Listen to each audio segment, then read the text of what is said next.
Hello बच्चों, चलिए प्रश्न को पढ़ते हैं। सदिश a प्लस 3b तथा दूसरा सदिश दिया है a सदिश माइनस 4b सदिश क्रमशः सदिशों 7a सदिश माइनस 5b सदिश तथा 7a सदिश माइनस 2b सदिश पर लंब है। तब a तथा b के बीच का कोण है। विकल्प दिए गए हैं 30 डिग्री, 45 डिग्री, 60 डिग्री और 15 डिग्री, और हमें इनमें से सही विकल्प बताना है। प्रश्न को हल करेंगे उसके पहले मुख्य अवधारणा लिखेंगे।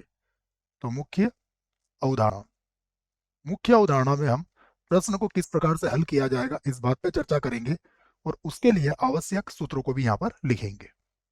यहाँ पर सबसे पहली जो जानकारी आपको होना चाहिए वह यह है कि यदि ए सदिश लंब होता है अन्य सदिश बी के, तो दोनों सदिशों का जो बिंदु गुणा होता है ए डॉट बी, यह सदैव 0 के बराबर होता है।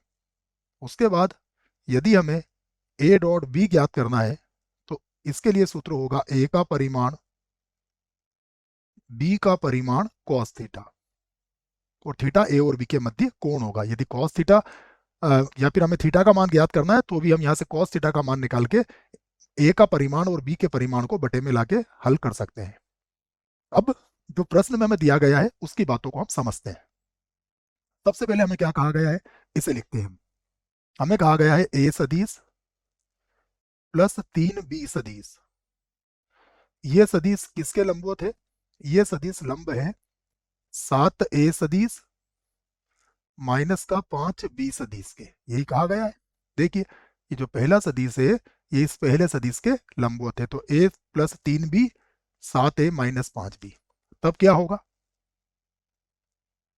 तब दोनों का हम क्या कर देंगे, डॉट गुणा। a सदिश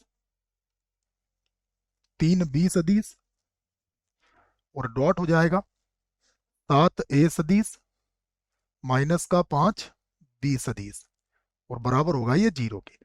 अब हम इसे गुणा कर सकते हैं। देखो, गुणा करेंगे तो हम इस नियम को भी याद रखेंगे। मैं यहाँ लिख ही देता हूँ आपको कि a डॉट a ये किसके बराबर होता है? a के परिमाण के वर्ग के बराबर होता है। तो देखिए, ये हो जाएगा 7 a डॉट a, क्या हो जाएगा? a के परिमाण का वर्ग। उसके बाद देखिए, a का गुणा डॉट b से करेंगे तो ये हो जाएगा, मैं पूरा लिख देता हूँ इसको, माइनस का 5 a डॉट b। उसके बाद 3 का 7 से गुणा करेंगे तो ये हो जाएगा 21, और ये बनेगा b डॉट a, सब सदिश में है बच्चों। और यहाँ पर माइनस का 15 हो जाएगा, और b डॉट b को हम क्या लिख देंगे? b के परिमाण का वर्ग लिखा जा सकता है, और बराबर 0 हो जाएगा। हम इसे एक बार और लिख लेते हैं, तो ये होगा 7 a के परिमाण का वर्ग, या 21 में से 5 को हम घटा देंगे तो ये हो जाएगा 16 a डॉट b बन जाएगा, क्योंकि ये क्रम विनिमय होता है बच्चों, इसलिए b dot a dot b बराबर ही होगा। माइनस का ये होगा 15 और b के परिमाण का वर्ग, ये बन गया। इसे हम बना देते हैं बराबर 0 लगा के समीकरण 1। और दूसरी बात करते हैं। अब हमें क्या कहा गया है? ये दूसरा सदिश इस दूसरे सदिश के लंब है। तो अब मैं इसे लिख लेता हूं इस प्रकार।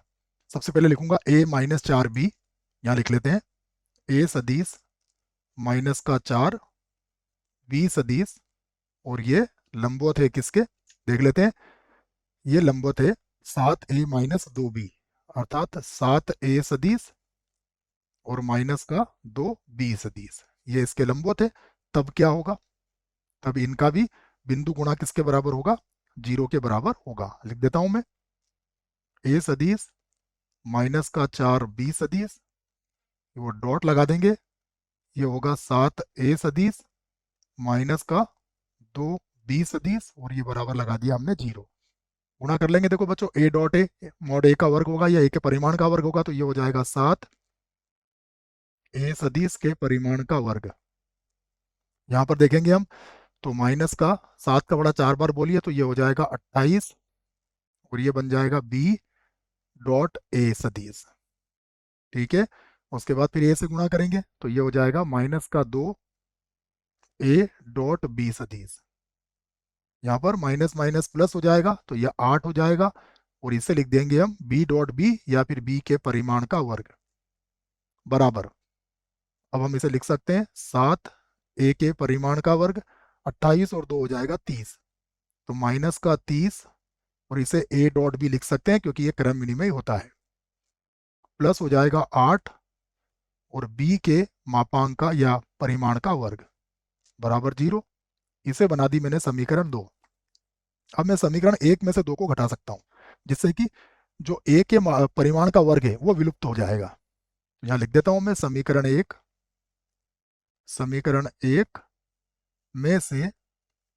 में से समीकरण 2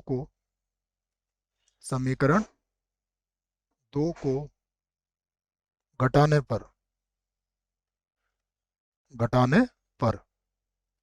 घटा देते हैं, तो देखो ये तो घट जाएगा। अब क्या बचेगा हमारे पास, यहाँ पर है 30, इसको देख लेते हैं, ये माइनस का 30 प्लस का 30 हो जाएगा, और यहाँ पर है 16, तो 16 में से 30 घटाएंगे तो कितना बचेगा, यहाँ पर बच जाएगा हमारे पास, ये प्लस का 16 है ना बच्चों, हाँ 16 और ये 30 तो जुड़ गया बच्चों। ये तो देखो ये क्या हुआ कि ये माइनस था तो ये प्लस हो गया, तो 46 हो गया, घटेगा नहीं, जुड़ जाएगा। ठीक है, तो 46 कर लेते हैं, कोई दिक्कत नहीं है।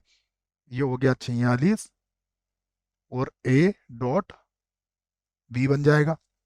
उसके बाद इधर कितना बचेगा, देखो यहाँ पर है 15 और यहाँ पर है 8, तो ये तो 23 हो गया, तो ये हो गया माइनस का 23